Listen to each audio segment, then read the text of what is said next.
Espacio en Blanco, en Radio Nacional de España, con Miguel Blanco.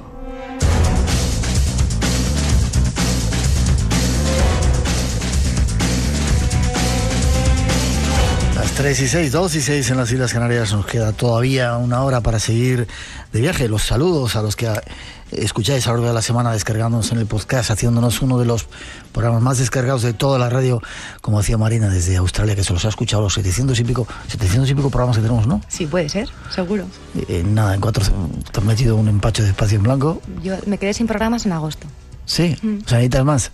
Sí. Para escuchar, vale, nos damos prisa para seguir haciendo. 900-137-137, nuestro teléfono. Gracias por estar aquí, por contarnos cosas, por escucharnos desde allí, al igual que el resto de amigos que están hoy con nosotros. Si queréis participar, tenemos ese concurso: 5 entradas para ir a ver a Marilyn Rosner y 5 libros, Los peluches de Dios de Fran Ortega, por si queréis esta noche participar. Y aún hay muchos temas esta noche para tratar en esta edición del Espacio en Blanco. Saludar a nuestro compañero Miguel Pedrero. Buenas noches, don Miguel. ¿Qué tal? Muy buenas. Vaya pedazo de trabajo que te has hecho, ¿no?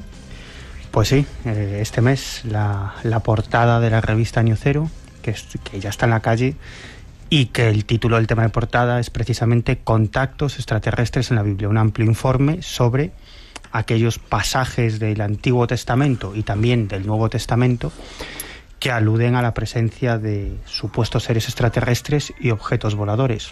Ya. Déjame que escuchemos primero una introducción y luego, si tú no crees en estas cosas y dices que los ovnis son, no sé qué teorías de cuerdas multidimensionales y demás, ahora hablamos. ¿Cómo va a haber extraterrestres en la Biblia? Viene también Emilio Fiel esta noche a contarnos algunas claves del 2012, programa especial que estamos preparando. Tras esa introducción nos vamos al pasado a demostrar que seguramente estuvieron aquí y que a lo mejor vuelven.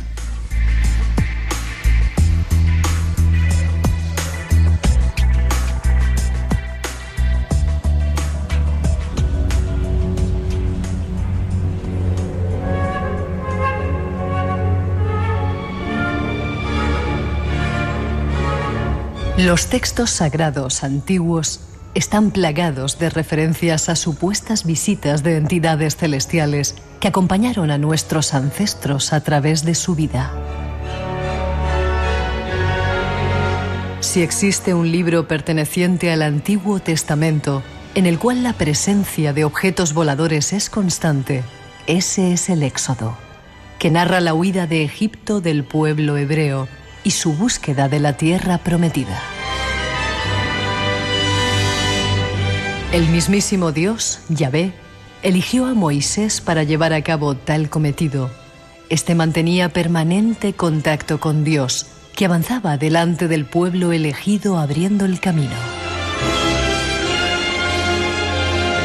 Lo verdaderamente sorprendente es que si analizamos lo narrado en el Éxodo con ojos de un habitante del mundo en pleno siglo XXI, no tendremos más remedio que llegar a la conclusión de que Yahvé en realidad era un objeto volador.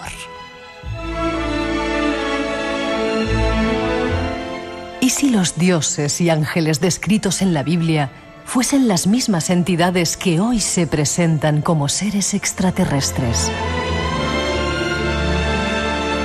El Antiguo Testamento está plagado de descripciones de objetos voladores, poderosas armas destructoras y enviados de los cielos, cuyas características son clavadas a las que refieren hoy en día aquellos que protagonizan encuentros cercanos con los tripulantes de los ovnis.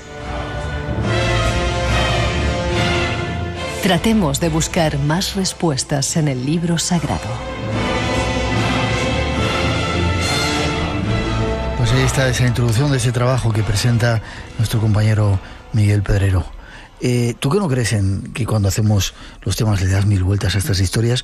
¿Crees que pudo haber extraterrestres o que hubo contactos extraterrestres en la antigüedad, concretamente en ese tiempo en el que habla la Biblia? Fíjate, cuando estaba preparando este informe que ahora publicamos en Año Cero, mi problema fundamental fue el espacio. Es decir, es que hay tantísimos pasajes que aluden a la presencia de objetos voladores que son identificados con el mismísimo Yahvé, tantos pasajes que aluden a la presencia de ángeles, seres celestiales que se parecen tanto a las modernas descripciones de encuentros cercanos con los ovnis y con los tripulantes. Esas que te cuentan los testigos que tuvo entrevistas, ¿no? Claro, de esos ovnis.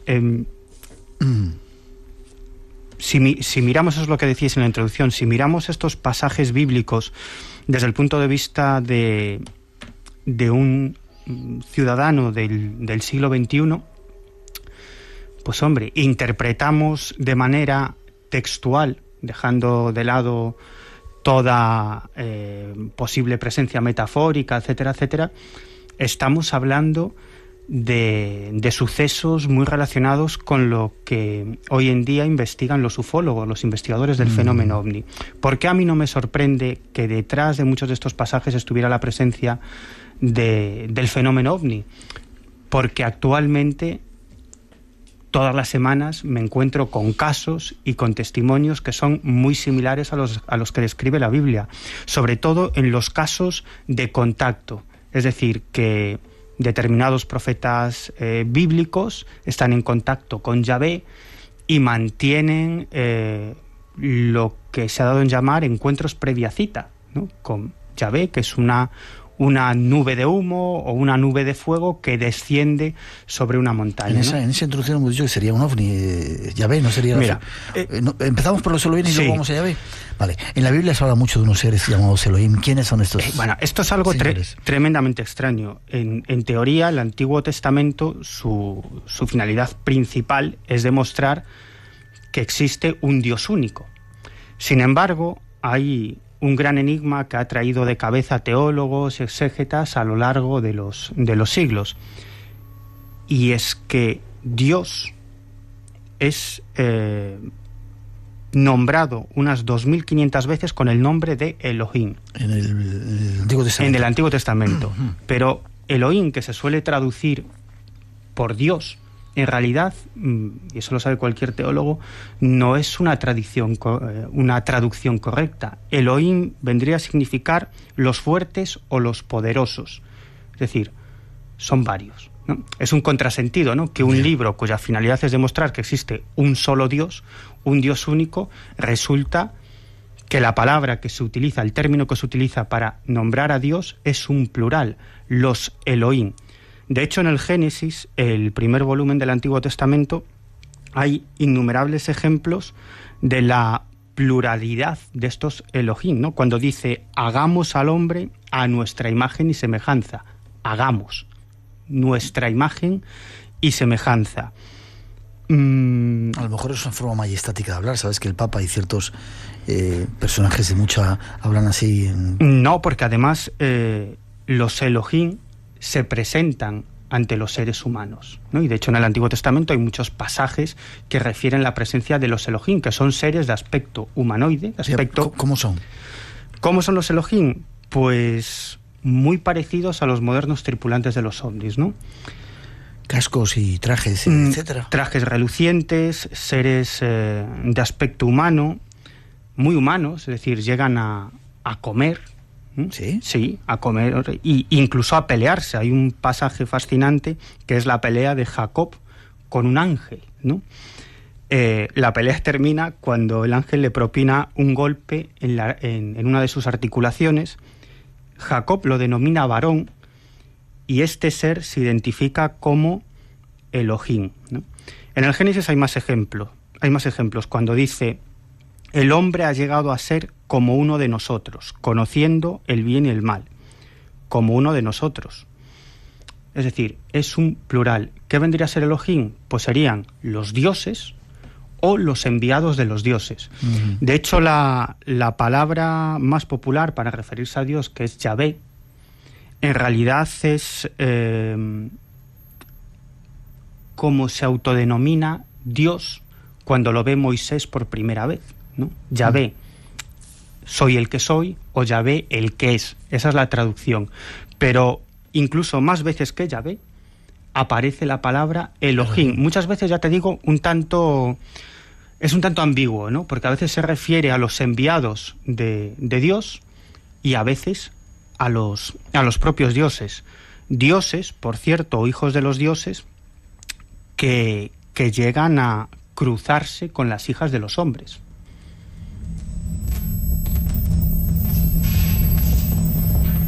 En alguna parte se dice eso, escoged entre ellas, ¿no? Y sí. De ahí puede estar esa hibridación de la que venimos hablando, que hablaba hace un momento también Fran Ortega, y que hemos hablado algunas veces, los Anunnakis, no sé quién. Bueno, de hecho, si interpretamos el Génesis de manera textual, lo que dice claramente es que las hijas de los dioses se cruzaron con los hijos de los dioses, se cruzaron con las hijas de los hombres, y de ahí nacieron esos gigantes. De hecho, esta fue una de las causas por las que Yahvé o Elohim nos envió el diluvio universal, ¿no? Es decir, hay muchísimos pasajes que indican que los Elohim eran seres de aspecto humano. Por ejemplo, la destrucción de Sodoma y Gomorra. Cuando Espera, cuéntame antes lo de Yahvé. ¿Yahvé qué sería entonces? ¿Una nave espacial? ¿Y qué sería? No te quiero... Pues Yahvé, si interpretamos el Éxodo, el libro del Antiguo Testamento que narra la huida de Egipto del pueblo elegido y la búsqueda de la tierra prometida, si interpretamos textualmente esos pasajes, pues Yahvé es claramente una aeronave o un objeto volador, pero vamos, sin ningún tipo de duda. Fíjate que la primera vez que... Es que hay pasajes tremendamente curiosos, ¿no? Que probablemente un teólogo nos podría poner muchos peros, ¿no? Pero, caray, es difícil sustraerse al magnetismo, ¿no?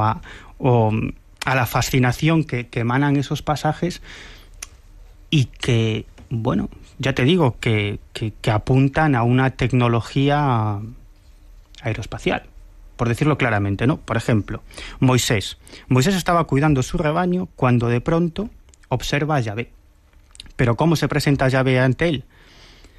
En forma de una llama de fuego en medio de una zarza. Lo que le llama la atención a Moisés es que la zarza no se quema. No se quema, ¿no? Hay fuego en medio de la zarza, pero la zarza no se quema. Entonces decide acercarse para ver de qué va aquello. Y de esa llama de fuego surge una voz que le ordena a Moisés que se quite las sandalias, porque le dice que está pisando tierra sagrada. Y a partir de ahí comienza a hablar. Se identifica como Yahvé. Es la primera vez que aparece el término Yahvé para referirse a Dios, el que es. Y le encarga la misión de liberar al pueblo hebreo de la esclavitud en Egipto, y le promete que le otorgará un gran poder que podrá demostrar ante el faraón y ante su pueblo. Es decir, que lo transformará en el líder de su pueblo, y el faraón no tendrá otro remedio que dejarlo marchar. Pero tú fíjate, un fuego en medio de una zarza, y la zarza que no arde. Qué curioso, ¿no? ¿Qué podría ser? ¿Luz artificial?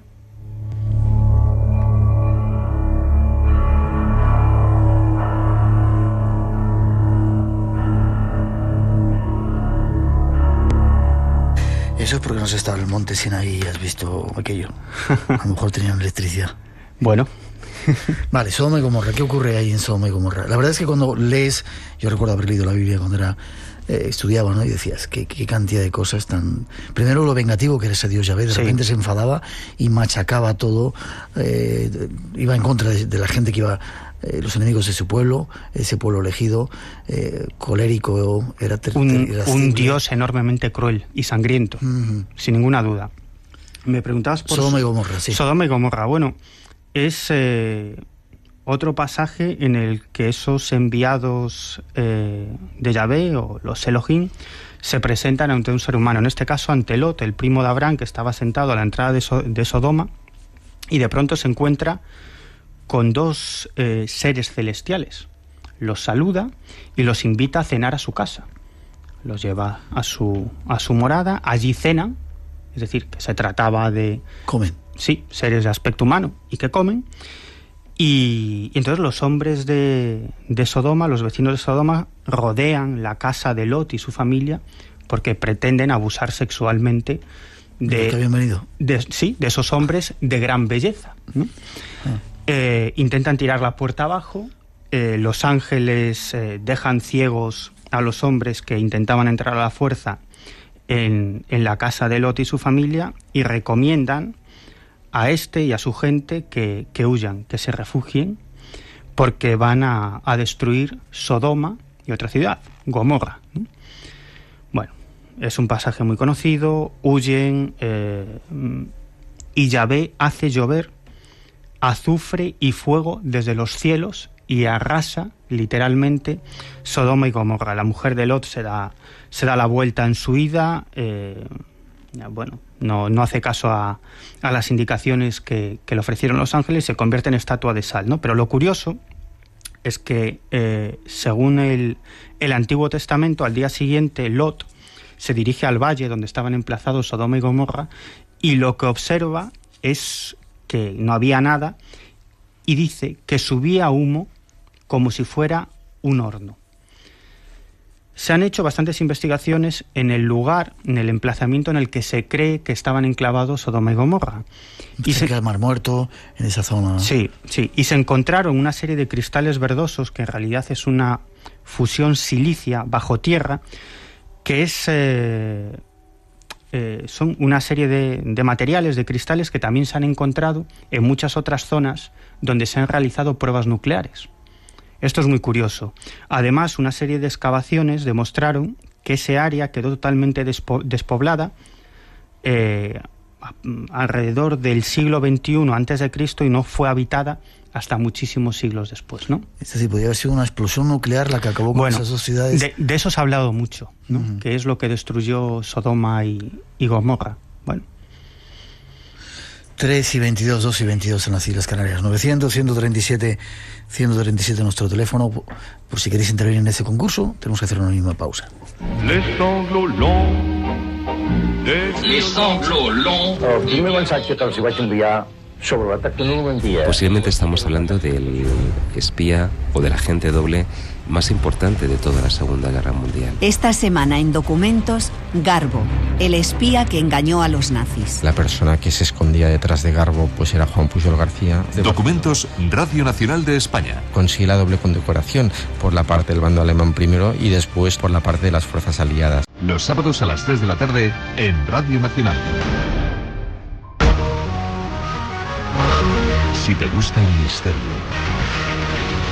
lo desconocido, la leyenda continúa.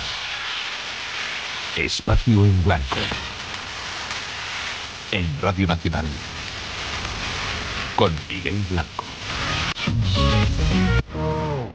A 13 días del final de la cuenta larga de los mayas, hablando de presencias extraterrestres en la antigüedad. ¿Querías decir algo o nos vamos a...? Nos vamos al Éxodo. Vale. Ese Dios, Yahvé, elige a Moisés como el profeta o el jefe de su pueblo y lo larga por ahí. 40 años a vagar por el desierto. Sí, eso y qué mala leche que cuando está a punto de llegar en el monte de Nebo dice, ve la tierra prometida y dice, tú te quedas aquí, ¿no? Sí. Mal genio tenía el tío, ¿eh? Sí, además desaparece de una forma un tanto extraña. No se explica muy bien qué es lo que pasa con Moisés. Sí, porque dicen que ahí está su tumba, pero nunca se ha encontrado la tumba de Moisés en Jordania, en el monte Nebo. No, ya te digo, en realidad parece que desaparece o no se explica muy bien qué pasa con Moisés, ¿no? Ya. Lo que sí parece cierto es que, bueno, hay un peregrinaje, ¿no? Sí. El Éxodo. Bueno, de 40 años, dice el Antiguo Testamento, dice el Éxodo, pero lo curioso es la descripción de Yahvé. Yahvé es descrito como una columna de nube que avanzaba delante del pueblo elegido, sobre el pueblo elegido, indicándoles el camino, columna de nube de día y columna de fuego de noche, para alumbrar su camino, para que el pueblo elegido pudiera caminar de noche. Bueno, esto nos da muchísimo que pensar, ¿no? Pero es que hay más, es que en el Éxodo hay muchísimo más. El pueblo elegido, el pueblo hebreo, transportaba en su peregrinaje una especie de santuario móvil. Era el tabernáculo o la tienda del testimonio, ¿no? Donde no tenía que ver con el Arca de la Alianza. Sí, en su interior se guardaba el arca de la Alianza, ¿no? Lo curioso es que cuando Yahvé se paraba, es decir, cuando esa columna de nube o esa columna de fuego se paraba, pues ahí tenían que quedarse durante los días que hiciese falta los miembros del pueblo elegido, y no volvían a arrancar hasta que Yahvé, esa columna de fuego voladora, no volviera a moverse. Además es curioso porque Yahvé ofreció toda una serie de indicaciones muy precisas sobre cómo debía construirse esa tienda del testimonio, ese santuario móvil del pueblo elegido. indicaciones precisas de sus medidas, adornos, cómo debían vestir los sacerdotes, etcétera, etcétera, ¿no? Dentro del tabernáculo estaba dividido en 2 grandes salas: el lugar santo, donde había una serie de importantes reliquias del pueblo hebreo, y luego estaba el Sancta Sanctorum, el lugar santísimo, donde estaban, entre otras, las tablas de la ley o el arca de la alianza, ¿no? Como te digo, cuando la nube se levantaba, columna de nube o columna de fuego de noche, el pueblo elegido partía. Y cuando se paraba, allí tenía que acampar el pueblo elegido. Podían estar días enteros y siempre, durante la noche, Yahvé permanecía sobre la tienda del testimonio, iluminándola. Iluminándola.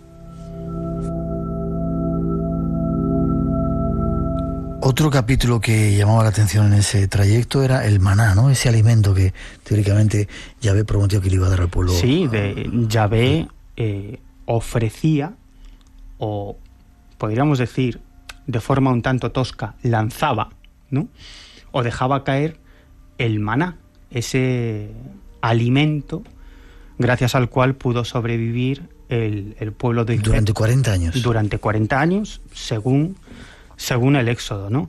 Además era un dios, Yahvé, ese objeto volador luminoso de noche, columna de nube de día, que se dedicaba a arrasar a los pueblos que se iba encontrando el pueblo elegido por el camino, ¿no? Es decir, iba, digamos, abriéndoles el camino, ¿no? Pero, bueno, del Éxodo podríamos hacer programas y programas sobre el Éxodo, ¿no? Pero hay un pasaje, una serie de pasajes que son tremendamente interesantes, ¿no? Que es el aterrizaje de Yahvé en el monte Sinaí. Sí, además con un objetivo concreto. Según el Éxodo, Yahvé le dice a Moisés que descenderá en densa nube sobre el Sinaí para hablar contigo, es decir, para hablar con Moisés, y que de este modo tu pueblo te dé crédito para siempre. Es decir, era una manera de engrandecer su figura para que el pueblo elegido continuara siguiéndole y sobre todo haciéndole caso, ¿no? Le dice que durante 2 días los miembros del pueblo hebreo deben lavar sus vestidos y purificarse, y que al tercer día descenderá sobre el monte Sinaí, y advierte que nadie debe subir al monte cuando Yahvé descienda, ni tocar sus laderas, porque morirá de inmediato. Pero advierte algo mucho más interesante. Dice que nadie debe tocar o acercarse a aquel que fallezca por aproximarse demasiado al Sinaí. Qué curioso, ¿no? Porque si no, él también se contaminará y acabará falleciendo. Hombre, esto da que pensar, ¿no? Fueron muchos los autores, sobre todo a partir de los años 70, que se llegaron a preguntar si en realidad Yahvé, es decir, ese objeto volador, no emitiría o no estaría emitiendo algún tipo de radiación, por lo cual era obligatorio no acercarse demasiado, ¿no? Y todo aquel contaminado no debía ser tocado, ¿no? Es como lo que sucede actualmente con una persona que está expuesta a altas dosis de radiaciones, ¿no? Tiene que estar en cuarentena, aislado, porque cualquiera que lo toque o se acerque a él puede también contaminarse, ¿no? Bueno, el caso es que al tercer día se produce el ansiado descenso de Yahvé. ¿Y cómo lo describe el Éxodo? Bueno, alucinante. Dice que de pronto se produjeron truenos y relámpagos. Surgió un poderoso resonar de trompeta, es decir, un ruido ensordecedor, y de pronto Yahvé comenzó a descender en forma de fuego sobre la cima del monte Sinaí. Dice que a medida que Yahvé descendía, es decir, que esa columna de fuego descendía sobre el Sinaí, del monte subía humo, ¿no? Ascendía humo, ¿no? Como si estuviera aterrizando algún tipo de objeto volador, ¿no? Y que esa fuerza de propulsión de sus motores estuviese levantando esa polvareda o expulsase humo por sus toberas, ¿no? Esa es la imagen que a uno le viene a la mente cuando lee estos pasajes del Éxodo, ¿no? Bueno, el caso es que finalmente Yahvé se posa sobre la montaña, ¿no? Allí permanece durante 6 días, iluminando la cima del monte Sinaí, y le dice a Moisés que al tercer día él y su ayudante Josué, tendrán que subir a la montaña. Es decir, de en medio de esa nube de fuego posada sobre el monte Sinaí sale esa voz que les dice que deben subir. Y a partir de aquí el Éxodo no es muy explícito, solamente dice que Moisés penetró en esa nube voladora que estaba posada sobre el monte Sinaí y allí permaneció 40 días.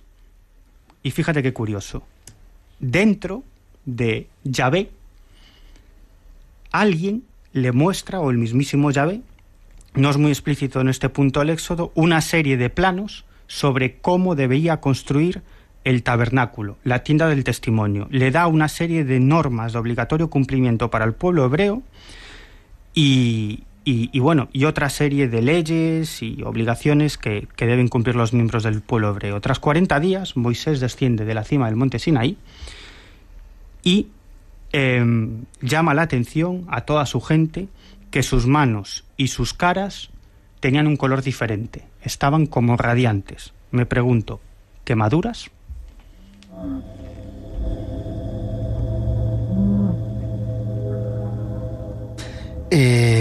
Curiosa esa historia. Luego está la del arca de la alianza, bueno, ¿no?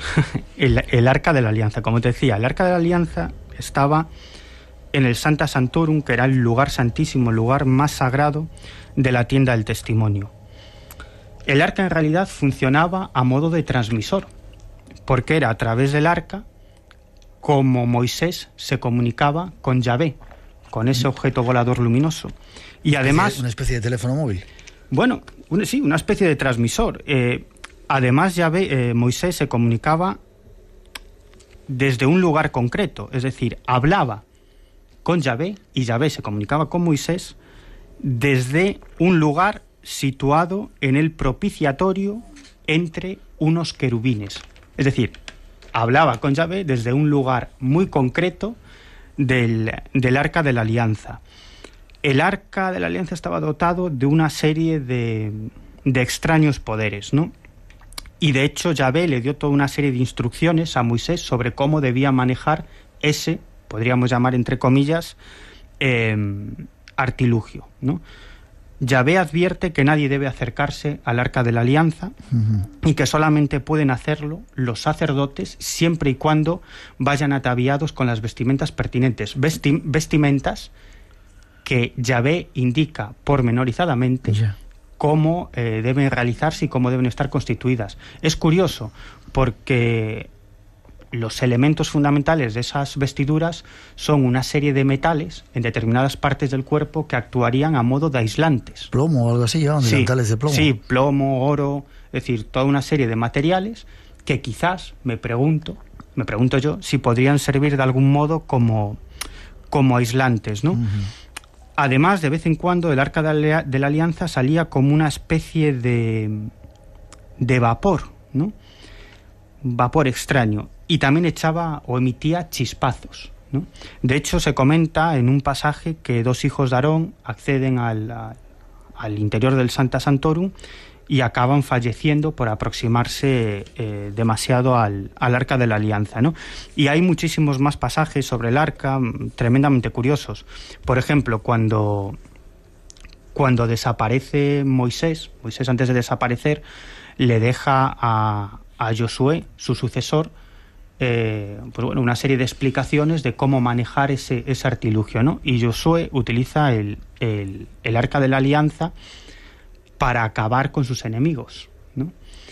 Y de hecho vencen en varias batallas gracias a los poderes del Arca de la Alianza. De hecho, derriban las murallas de Jericó gracias al poder del Arca de la Alianza.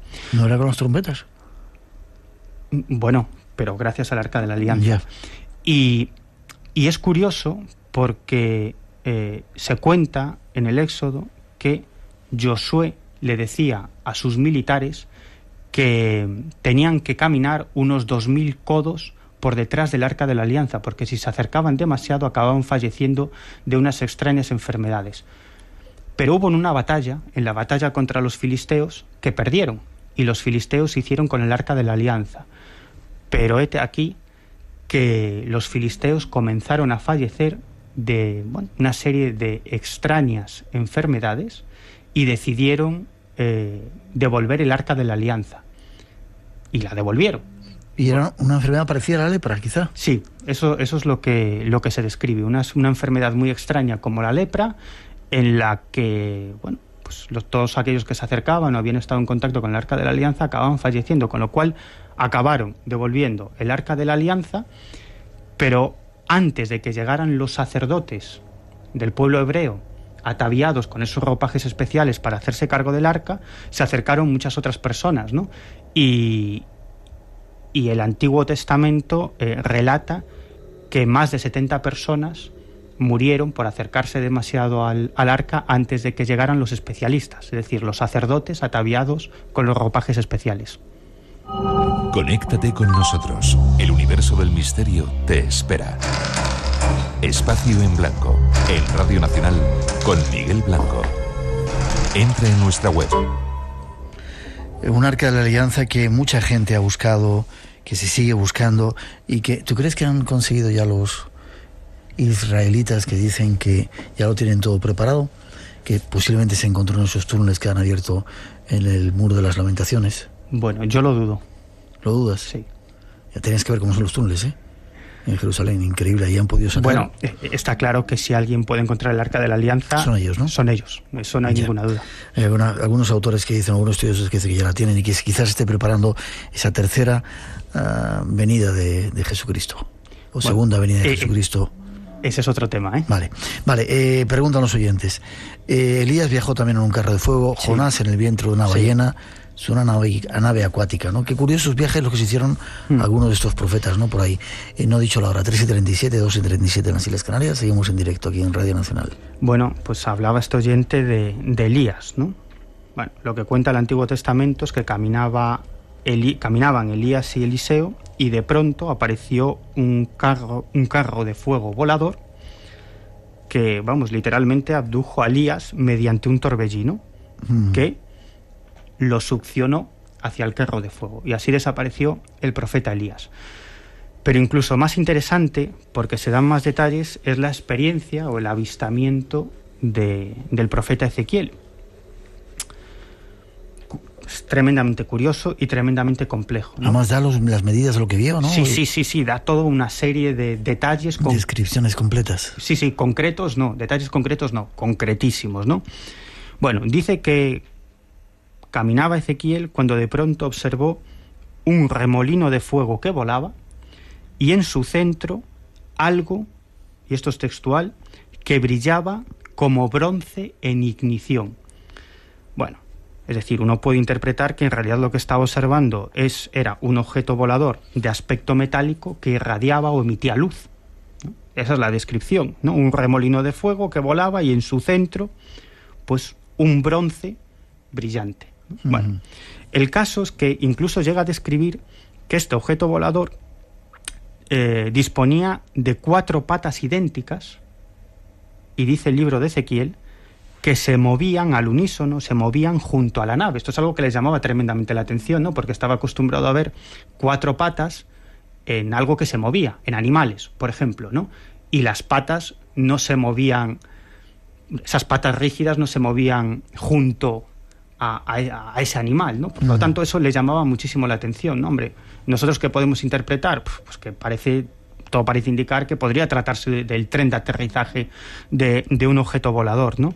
Además dice que hacía ruido al volar, que ese objeto cuando se desplazaba hacía ruido, que tenía alas, y que cuando se paraba en el aire plegaba esas alas.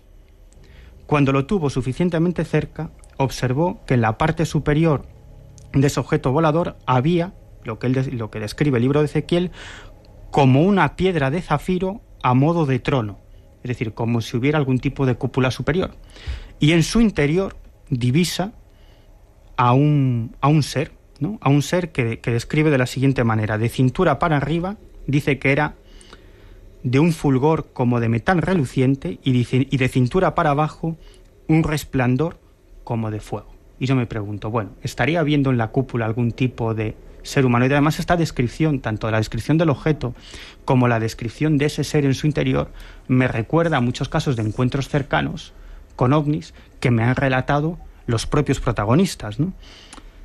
Fíjate, hasta qué punto llegó esta historia, y esto es muy conocido, que un Joseph Blumrich, que fue ingeniero jefe de la Oficina Técnica de Proyectos de la NASA, quedó tan impactado tras leer el libro de Ezequiel, la descripción de este objeto volador, que se dedicó durante varios años a estudiar punto por punto las indicaciones que daba el libro de Ezequiel, y llegó a construir una maqueta, ¿no? La maqueta tiene toda la pinta de un objeto casi en forma de platillo volante con una especie de tren de aterrizaje. Date cuenta que Blumrich no era un cualquiera, recibió la más alta condecoración de la NASA por los servicios prestados y tuvo un papel destacado en la construcción nada más y nada menos que de la cápsula espacial Saturno V.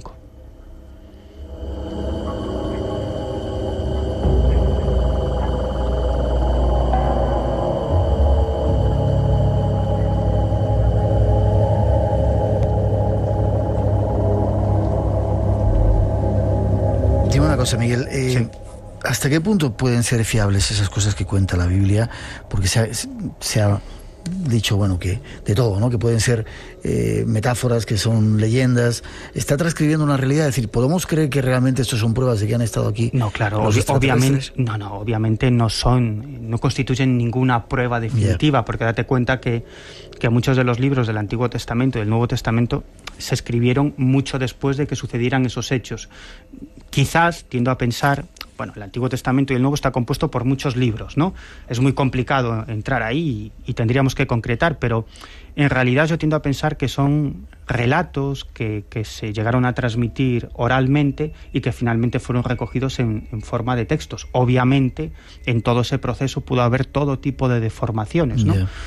Pero en el fondo no son muy diferentes estos pasajes bíblicos a otras tradiciones que existen en otras partes del planeta Tierra. Tradiciones que algunas sí han sido transcritas y otras son tradiciones orales, ¿no? Pero de miles de años de antigüedad, pero que describen exactamente los mismos seres, los mismos tipos de objetos voladores, ¿no? Como si fuera una prueba de que han estado aquí antes, ¿no? Claro, un teólogo, si tú entrevistas a un teólogo, pues te podrá decir mil cuestiones sobre cuestiones metafóricas, cuestiones teológicas, pero mira, hay cosas que son como son, es decir, las descripciones son las que son, ¿no? Y a uno le da que pensar. Mira, yo recuerdo cuando estuve en el desierto del Tassili, viendo esas pinturas tan fascinantes en las que se aprecian lo que parecen astronautas descendiendo de objetos voladores, yo iba a esa expedición con una serie de personas que nada tenían que ver con el fenómeno ovni y que además en los primeros días de expedición me miraban un poco por encima del hombro. Tú eres el loco, ¿no? Yo era el loco de los ovnis, ¿no? ¿Qué ha venido a hacer este tipo aquí? Y además alguien que no iba especialmente preparado para una expedición de ese tipo, ¿no? Y oye, cuando estábamos contemplando las pinturas decían, hombre, pues esto tiene toda la pinta de astronautas, porque esas pinturas de unos tipos con un traje de una sola pieza, con manoplas, con botas, con cinturones, con un casco, con esa unión rígida del casco al traje de una sola pieza, y ese ojo en el centro de lo que semeja un casco a modo de visor, hombre, da mucho que pensar. Incluso se observan los pliegues en los pantalones y en los trajes. Objetos voladores, seres de formas antropomorfas que parecen volar. Es decir, es una orgía de pinturas de hace 8.000 a 10.000 años. Y estamos en lo mismo que me preguntabas. O sea, la pregunta es la misma. Me decías tú antes, bueno, ¿y es fiable la Biblia? Claro. Es bueno, la palabra de Dios, dicen, ¿no? Claro, ¿son fiables esas pinturas? Pues desde luego esos hombres estaban pintando lo que veían, pero ¿cómo lo veían? ¿Lo veían en sueños? ¿Lo veían en trances chamánicos? ¿O lo veían realmente? Es lo que yo digo siempre. Cuando yo esto se lo comento a un antropólogo o un arqueólogo, ellos me dicen, hombre, ¿cómo van a ser extraterrestres? Porque ¿cómo van a bajar? ¿Cómo pudieron bajar los extraterrestres o seres de otros mundos hace 8.000, 10.000 años? Yo digo, bueno, a mí es que no me sorprende demasiado, porque hoy en día, en pleno siglo XXI, he recogido cientos y cientos de testimonios en España y en otros países de encuentros cercanos con ovnis que los testigos describen exactamente lo mismo que se puede observar en las pinturas del desierto del Tassili. Por lo tanto, si sucede ahora, ¿por qué no pudo suceder hace 10.000 años?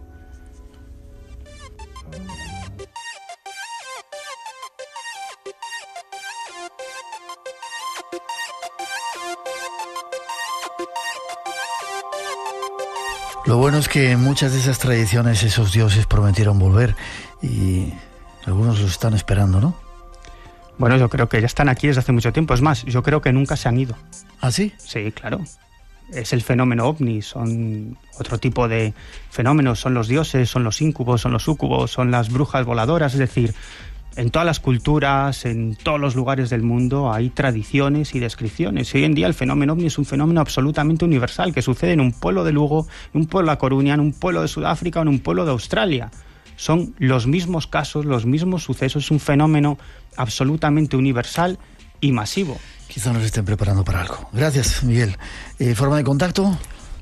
Pueden contactar conmigo. Si quieres decirlo, para que no... Sí, no, además encantado. Y mira, aprovecho para bueno, durante estas semanas hemos estado recibiendo mails, sobre todo de personas con experiencias ovni, sobre todo de militares, ¿no? Sí. De militares con experiencias. Eso es en lo que estamos trabajando ahora Fran Contreras y yo, por lo tanto hago un llamamiento a todas las personas que tengan conocimientos de casos de ovnis con implicación militar o militares que sepan algún tipo de suceso ufológico en bases militares, etcétera. Pues muy fácil, es miguelpedrero@hotmail.com o espacioenblanco@rtv.es y por supuesto respetamos el anonimato de nuestros comunicantes, siempre. Gracias, Miguel, un placer. Seguiremos investigando. Gracias por este trabajo que has realizado para la revista. Pues muy bien, hasta la próxima. Gracias.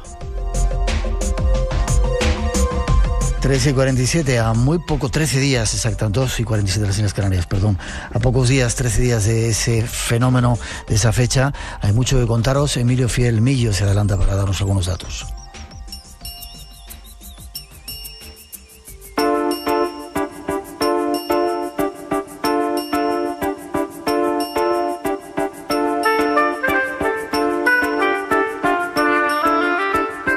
La recta final de este año 2012, cercano a ese fin del calendario maya, nos vamos a hablar con Millo. Llevamos tiempo preparando, quizá muchos años. Buenas noches, Millo.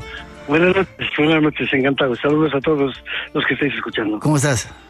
Muy bien, muy bien. Pues ha sido un año tan intenso y parecía que el programa no podríamos desarrollarlo y sin embargo, mira, poco a poco, pasito a pasito, se va haciendo todo, hemos ¿verdad? hecho de todo, los llamados, los consejos, las peregrinaciones, la llegada de los mexicanos, todas las cosas, la verdad. Sí, contento de que todo se vaya terminando y realizando y ahora nos queda eso, el pasito final. Sí, señor, y es como cerrar un círculo, ¿verdad? Hablábamos de ello hace 20, yo no sé ya los años, 30 años, y parece que ese círculo se cierra ahora, dentro de pocas semanas, ¿no?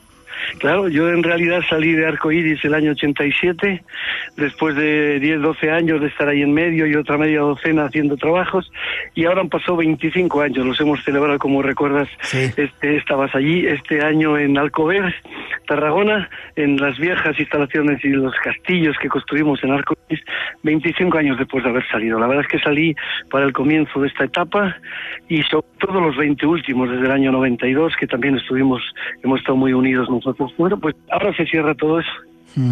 Se cierra todo eso. Recuerdo aquel programa que hicimos en Santiago con los concheros, ¿verdad? Entrando en la catedral, qué increíble. Y con la Anita, y también algunos enlaces en Venezuela, en Argentina, en México, ¿verdad? Sí, pues, allí todos. Queda dar el último, que será el primero de muchos nuevos pasos dentro de nada, ¿verdad? ¿Qué se está preparando? Claro. ¿Qué estás preparando tú, Emilio Millo, aquí en España? Y luego hablamos un poco, porque anunciamos que vamos a hacer un programa especial ese día 22 de diciembre, 21 de diciembre, conectados con muchos de los lugares sagrados de México y conectando con muchas de las tribus y los clanes y los linajes que hay. ¿Pero qué vas a hacer tú? Bueno, pues mira, en principio celebrar el 12 del 12 porque esta vez sí es importante. Así que tenemos una ceremonia al mediodía que dura poquito tiempo, como 6 u 8 horas, pero que está invitada toda la gente de los alrededores de la zona, porque empezamos ese mismo día una sadhana de 10 días, que empezó como a las 4:30, 5 de la mañana, un trabajo intenso de purificación, de limpieza, de meditación, en el que estaremos hasta el mismo día 21. De tal forma que esa sadhana significa siempre pues que hay unas horas de trabajo dirigido y luego otras horas que cada uno tiene que hacer por su cuenta en diferentes lugares que desee elegir. Y el oratorio estará abierto, el oratorio conchero y todas las posibilidades que tenemos en el Liuramay. El día 21 celebramos la vigilia, una vigilia de todos nosotros, unida a algunas formas de luces, de flores y de semillas que hacemos entre hombres y mujeres, y toda la noche estaremos allí con la ceremonia cantando, y haremos también una ceremonia para salir al público en Zaragoza, junto con otras que se harán en Barcelona, en Madrid, en Sevilla, en bastantes lugares. Haremos una salida el día 22 a Zaragoza, en la zona de la Expo, la Estatua del Alma, sí, para hacer un altar de los 4 elementos, hacer allí unos trabajos juntos, una meditación y una pequeña peregrinaje breve hasta la Plaza del Pilar, de tal manera que luego intentaremos hacer unas danzas concheras y ya volver para el fin de semana, que tenemos unas canalizaciones en Liuramay también, terminar todo, pues esa celebración del fin de este periodo tan grande en el que hemos hecho, pues hombre, hemos entregado la vida realmente desde el año 87 al año 2012, han sido años intensísimos, siempre teniendo pues la punta de flecha orientada hacia ahí, hacia este cierre, mantenernos con dignidad, con conciencia en estos momentos. En eso estamos. La verdad es que está habiendo, y debo decírtelo, unos regalos a nivel espiritual, a nivel de silencio interno, a nivel de disolución en el vacío, que nunca jamás había habido cerca de nosotros, que nunca existieron en Arco Iris. Y yo he visto a lo largo de mi vida en 30, 40 personas nomás, y ahora está sucediendo a gran escala, y de verdad que es algo que hay que decirlo en público, que hay que avisar, porque igual que ha habido días como la última luna con eclipse que hemos tenido el 28 de noviembre, bastante agitados, con mucha energía negativa y oscura saliendo hacia otros planos, ha sido muy revueltos, pero en general los resultados, los regalos, las experiencias internas están siendo verdaderamente maravillosas. 12 del 12 es una fecha que muchos, yo me uno a ello, estamos proponiendo como el momento en que hay que reunirse, hacer cadenas para llegar a ese 21-22, a ver si conseguimos ese umbral crítico, esa masa que pueda hacer cambiar a muchos seres humanos, quizá cambiar nosotros primero, ¿no? ¿Cómo podemos prepararnos? ¿Qué podemos hacer? Bueno, pues sobre todo entender que hay que participar en las ceremonias colectivas. Segundo, no ir con mucho planning externo, ¿me entiendes? Siempre habrá una ceremonia de unión. La tierra y la naturaleza es la clave, los 4 elementos, los 4 vientos están ahí siempre dentro, pero lo importante es que mantengamos calma dentro de nosotros, que nos volvamos testigos de ese proceso mental que nos agota y que prácticamente nos consume, que somos depredados por ese proceso mental del inconsciente colectivo, y a partir de ahí hagamos un buen intento de armonía, de unidad con todos los hermanos, de reconocimiento del ser. Entonces no hace falta mucho más. Yo he preparado la sadhana sobre todo porque hay personas que quieren entregar su energía de una forma más intensa para estos momentos, y eso es lo que hay que facilitar. A lo largo de nuestro trabajo hay que facilitar que haya personas enfocadas ahí día y noche, desde la madrugada, en los ensueños. Entonces, sobre todo, que nadie deje de participar allí donde se encuentre, en las ceremonias colectivas que se van a realizar en todas partes. Va a haber miles, por no decir cientos de miles de ceremonias en el mundo entero, y es el momento para participar en ellas. Por ejemplo, vamos a intentar, y estamos en ello nosotros también, tú, Miguel, yo mismo, para unirnos a los grupos de Madrid, que sobre todo dirigidos por la Arboleda de Gaia, por Mariana, por Coldo Alday, de Portal Dorado, pues van a hacer un trabajito allí de vigilia también, en Barcelona, en Montserrat. Hay varios lugares en España que ya están preparándose reuniones pues bastante amplias, bastante grandes. En México realmente la reunión más poderosa va a ser en Palenque, pero también está Teotihuacán y Chichén Itzá, ya que el rayo de sincronización galáctico llega a Chichén Itzá. Así que hay varios lugares, y en estos lugares es donde va a estar Alberto, por ejemplo, Marte Trejo, Velasco Piña, van a estar en la zona cercana a Chichén Itzá, y mucha gente, quizá casi 1 millón de personas, dicen que pueden reunirse cerca de Palenque. Entonces, ya ves, todo el mundo está en ello, y mucho más aún el mundo mexicano, el mundo sudamericano, que está vinculado a las enseñanzas mayas y a las profecías que se han hecho durante todo este tiempo por gentes que podían llevar calendarios de decenas de miles de años y no solamente de 12 meses como nosotros.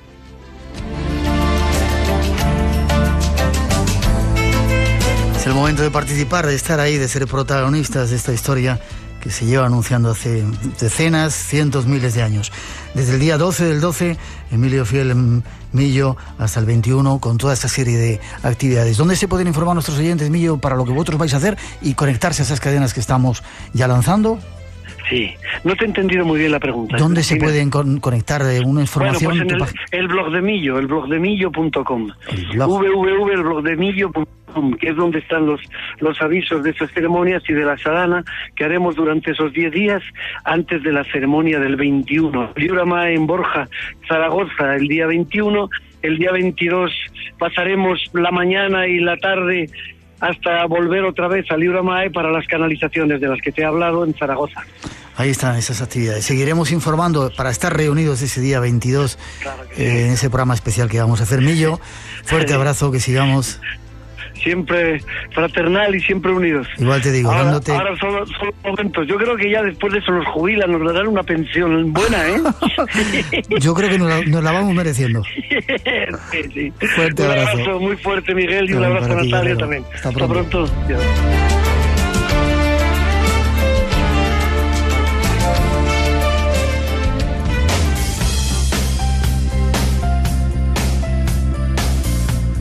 Y terminamos. Esta semana dicen que comienza el plazo. Atentos al 12 del 12.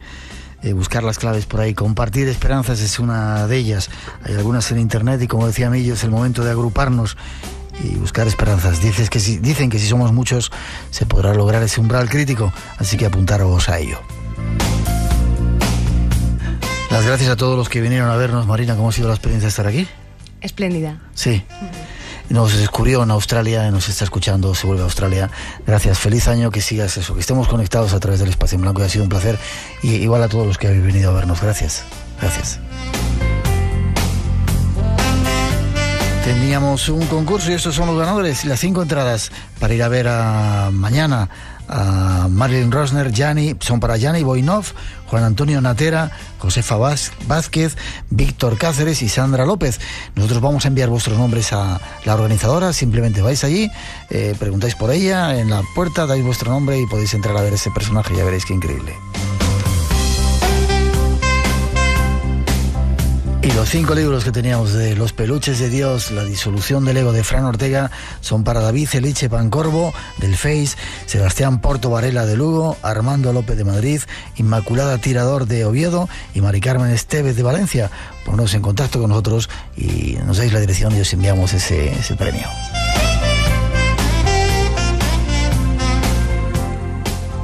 Nos vemos en 7 días. Ha sido un placer estar juntos. Tenemos mucho que contaros la semana que viene. Feliz semana para todos y atentos, el 12 del 12 comienza esa gran cadena. Compartir esperanzas es un poco la clave, empezar a formarla. Igual hasta tienen razón y pasa algo el día 21 o algo bueno, que es lo que deseamos, el 21 del 12.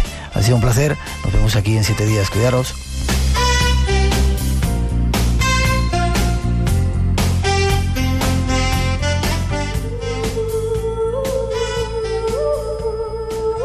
Todos los fines de semana, en la madrugada del viernes al sábado, de 2 a 4, ovnis, fantasmas, vida después de la vida y todo el mundo del misterio en Radio Nacional. Espacio en Blanco, con Miguel Blanco.